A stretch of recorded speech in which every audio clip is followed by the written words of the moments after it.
Здравствуйте, меня зовут Сергей, и вы на канале Поваренная книга. Сегодня кордон блю считается одной из жемчужин французской кухни. Его название с французского переводится как «голубая лента», что в истории Франции относится к кавалерам Ордена Святого Духа, которые организовывали самые шикарные балы на всю Францию, для которых повара готовили самые изысканные блюда. И со временем это название стало синонимом кулинарного мастерства. По самой популярной версии, блюдо возникло в Австрии, позже перекочевало во Францию и Германию, и уже французские повара довели его до стандартов высокой кухни. Но первое известное описание этого блюда появилось в 1949 году в США в книге под названием «The Cordon Bleu Cookbook» под авторством Дион Лукас, известного на просторах США шеф-повара тех времен, являющийся главным популяризатором французской кухни на просторах Соединенных Штатов. Для начала я покажу наиболее австрийский вариант этого блюда. Для него потребуется телятина бескостная, у меня уже обработанная машиной, я ее еще немного отобью.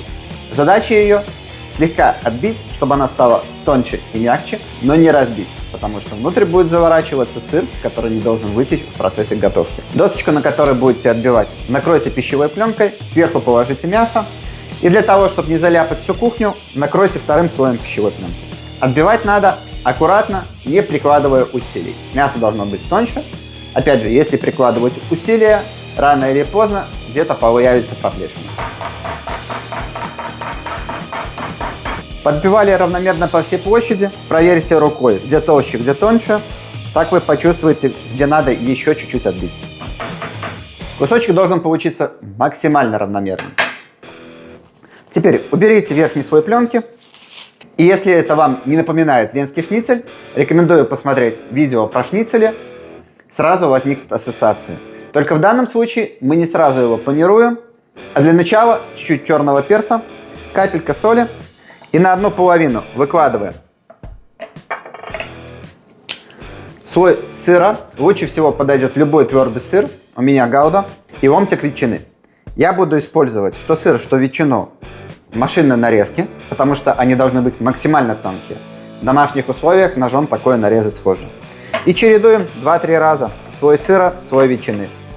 И теперь из заготовки на венский шницель делаем заготовку на кордон блю. Закрываем мясо.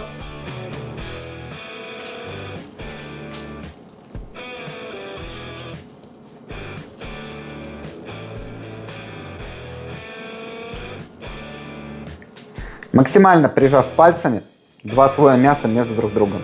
И в таком виде, без панировки, мясо можно спокойно хранить. Лучше всего панировать непосредственно перед жаркой. Тогда панировка не впитает в себя жидкость, на которой она держится. И будет крепко держаться, когда вы будете его обжаривать. Я пока откладываю этот кусочек. И перейду к варианту с куриной грудкой. Впервые вариант с куриной грудкой был описан в 1967 году в газете New York Times, опять же США. Но этому предшествовала настоящая промышленная революция, благодаря которой курица сегодня заняла главенствующее место на нашем столе. Ведь в 1960-х годах человечество наконец-то научилось выращивать бройлерных кур с большой и нежной грудной мышцей в промышленных масштабах, что сделало их доступными практически для каждого. И сегодня курица занимает главенствующее место на наших столах благодаря своей доступности и дешевизне.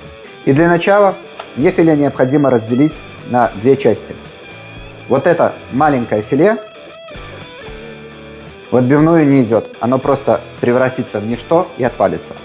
Теперь куриную грудку разделите пополам, не дорезая до конца.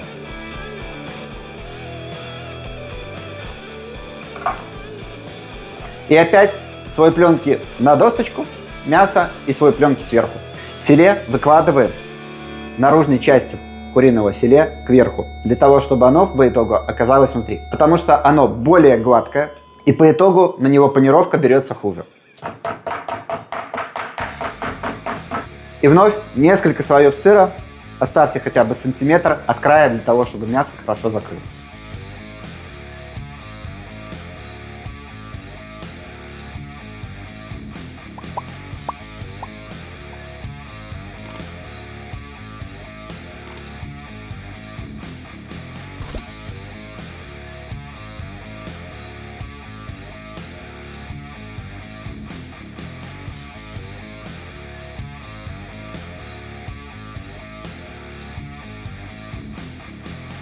И вновь берем для удобства запленочку и закрываем.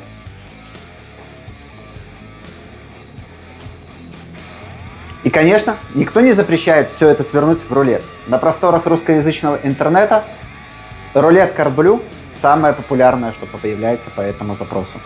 Но тогда возникает одно но. В данном случае я его готовлю как шницель, потому что я его смогу спокойно довести до готовности на сковородке. Мне его не надо доводить до готовности в духовке. И все-таки я думаю, что это версия шницель 2.0, поэтому я готовлю как шницель. А дальше большой кусок сливочного масла. Для того, чтобы оно не горело, много растительного масла. И чтобы большая сковорода равномерно разогрелась, разогревайте ее на среднем огне и под крышкой. А далее классическая европейская панировка. Мука, яйцо, панировочные сухари. И на сковородку.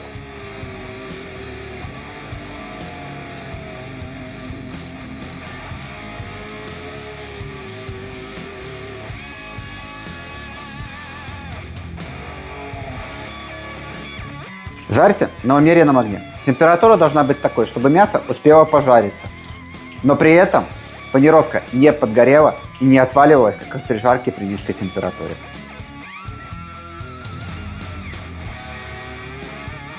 Все те же манипуляции проделаем и с куриной грудкой. Вшаривайте шницели по 5-6 минут с каждой стороны и сразу же подавайте к столу. Приятного аппетита и до новых встреч!